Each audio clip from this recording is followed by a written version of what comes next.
What's up, good people? Welcome back to another episode of Undrafted Views. We're here. We talk sports from the sidelines. And today we're going to talk about the Utah Jazz and answer the question, should the Suns and Warriors be concerned about the Utah Jazz? Let's get into it. The Utah Jazz are currently number 3 in the Western Conference with a record of 19-7, having won 7 of their last 10 games.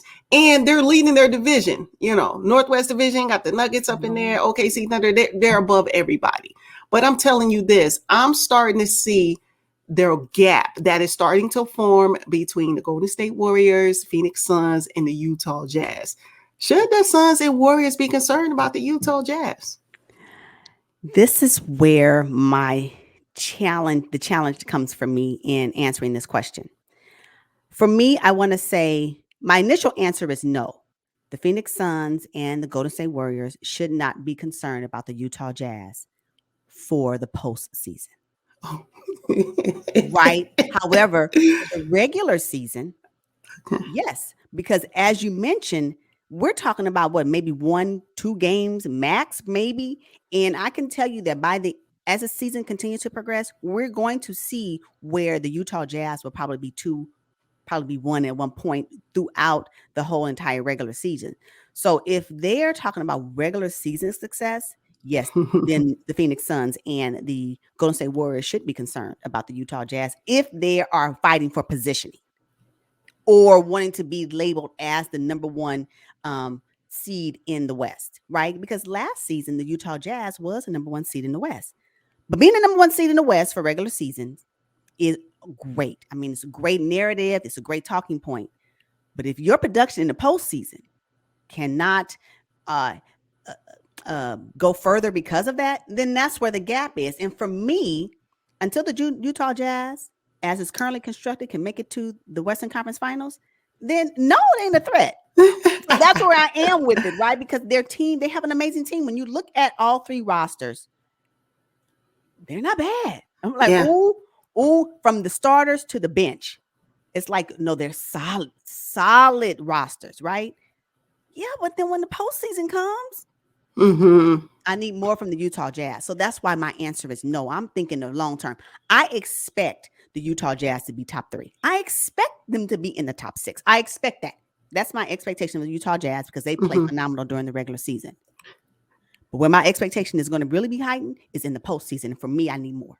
That's all I'm saying. Oh, okay. So yeah, long term, I think that's a good point. But immediate, we're talking about regular season. I'm thinking the Phoenix Suns need not be worried at all. Mainly because they have DeAndre Ayton and JaVale McGee in the middle, which they have upgraded from last season.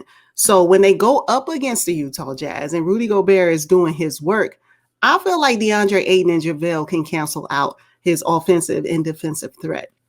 Now, the Golden State Warriors right now, I think they are lacking size in the middle. As long as James Wiseman is out, I feel like, the Golden State Warriors need to be very concerned about the Utah Jazz. Because Rudy Gobert is going to be eating barbecue chicken in the paint, and there's nobody that can stop him. Kevon Looney and Draymond Green are way too little.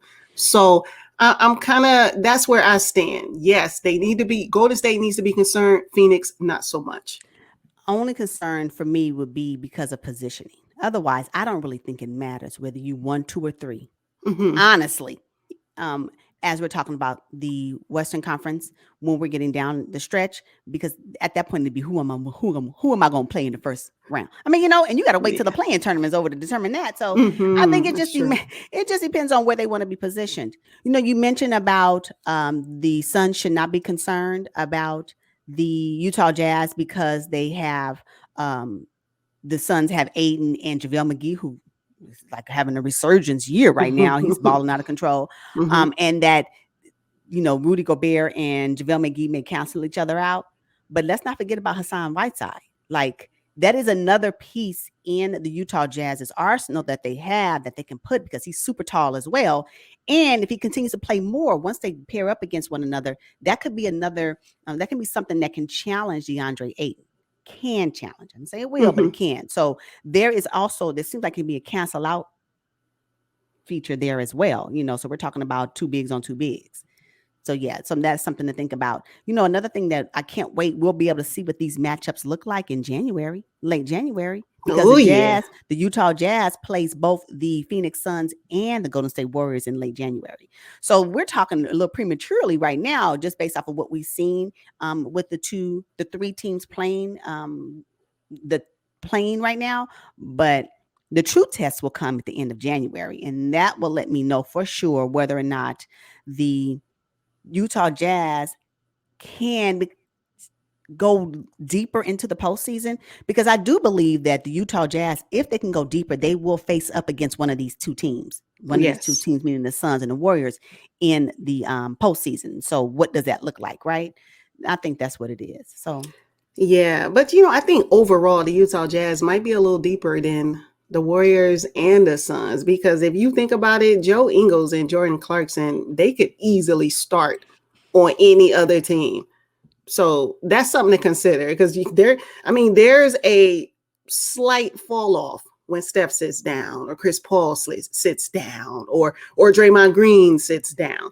With the Utah Jazz, they're able to put in solid players who could pick up the slack when their superstars sit down. I can't say that so much for the Warriors and the Phoenix Suns.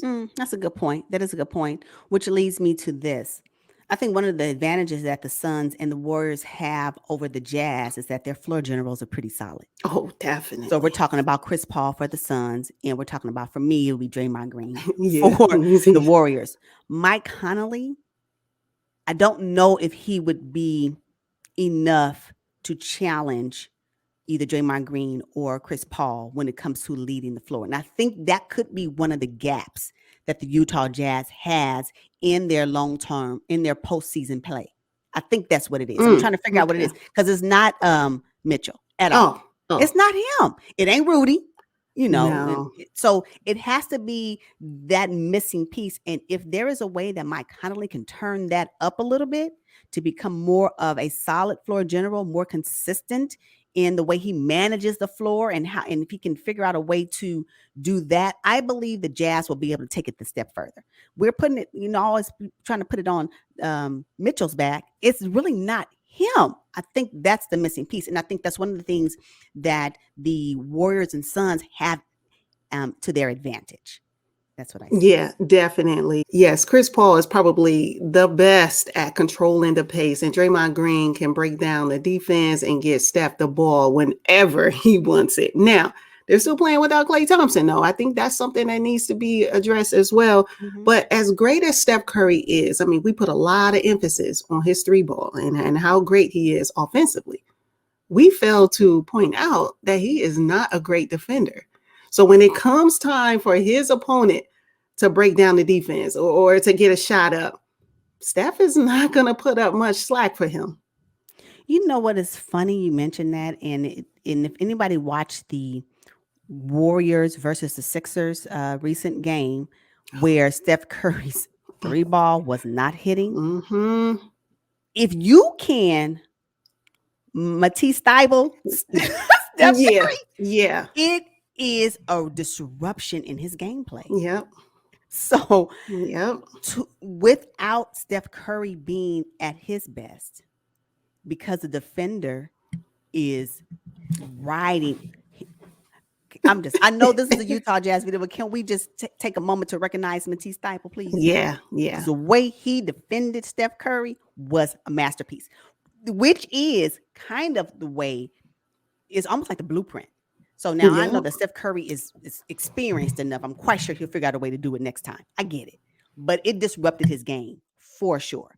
So when Steph Curry sits down, as you mentioned, who, who? If Mm-mm. Poole is not Yeah. on, Yeah. and Poole can put up 22 points and they'll still lose, right? Yeah. So Steph Curry, that's maybe why you always mention Klay Thompson. Yeah. Got it. It Got it. gives So him another threat. Yeah. they need another threat, right? And if Wiggins is not on, and whatever that looks like, so it can affect the Warriors. So the Warriors are Mm-hmm. not as solid as they may be in some matchups where they're not in other matchups. So that's again the reason why I'm not concerned about the one-off losses for either three of these teams, to be honest, because their roster is so solid, right? Yeah, yeah. Where the tests will come is when we're talking about the postseason and we're talking about a 7-game series. For me, I'm waiting for that. Right? I'm waiting for that. So I expect the Suns to lose a game. I expect the Warriors to lose a game here and there. I expect Utah Jazz to lose a game here or there. But I don't expect for them to drop out of the top 6. That's what I Oh, don't no, no, expect. no, no. And it ain't going to happen. But what I'm looking forward to is seeing what the Jazz can do in the postseason and how they can finally get over that barrier of not being able to make it to the Western Conference Finals. That's what I'm looking for. Absolutely, because the Golden State Warriors are battle tested. Now, obviously, 1 through 15, this was not the same squad that got them to the Western Conference Finals or even the NBA Finals. Phoenix Suns are recently battle tested, having made it to the NBA Finals just last season.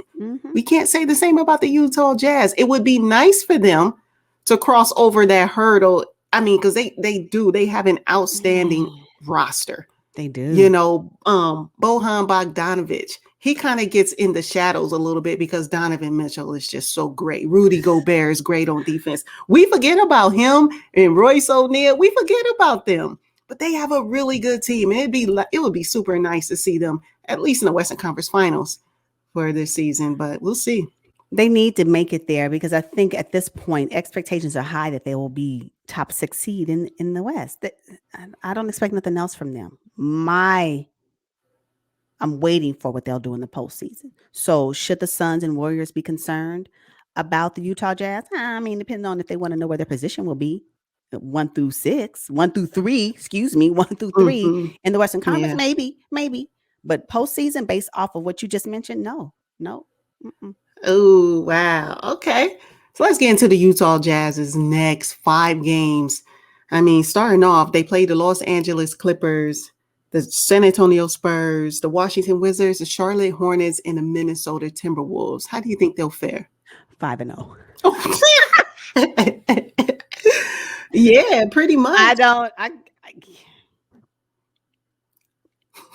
my record 5-0. I don't have nothing else to say. Okay. Teams, if the Jazz is running at full capacity, really? I mean, unless what I don't know is, are any of these back to back? Because that always. Yes, they play the Spurs and then they follow it up against the Washington Wizards. Okay. So, all right, I give you 4-1. Just because of back to back, sometimes it kind of does something to the teams. I think it makes them tired. Yeah. But playing the Spurs is an off night, right? You can just take it easy, blow them out in the first, second quarter, and then sit down for the rest of the game. But no, I actually had the Jazz going 4-1. I have them losing to the Minnesota Timberwolves only because they blew them out. And the Timberwolves have pride, and they're probably going to come back hard against the Utah Jazz. But other than that, I have them beating the Clippers. You know, and the Spurs, we know about them. And the Washington Wizards right now, I think they're kind of hitting their quarter mark, little struggle season, but they'll be okay. But I have them losing this against the Jazz. And then the Charlotte Hornets, hey, if Melo's not on the court, forget about it. Yeah, no, I have 5-0, but I can take one and, you pick the team. Let me just tell you this. It doesn't even really matter because they will still be number 3 or number 2 in the West. It doesn't. That's what they can lose. They can afford to lose one game. The Jazz are that good. So the Jazz are a very good team, and they can compete at a high level during the regular season. I'm waiting for their postseason run. That's it. I'm waiting for the postseason. So when we get there, then let's talk. Okay, and that's fair, and that's fair. Looking at history, that's absolutely fair. It's a fair assessment. All right, you guys, we're going to wrap up this episode on the Utah Jazz. Drop down in the comments and let us know if the Golden State Warriors and the Phoenix Suns need to be concerned with the Utah Jazz. Thank you all for watching. We will see you on the next one. But until then, peace. Peace, y'all.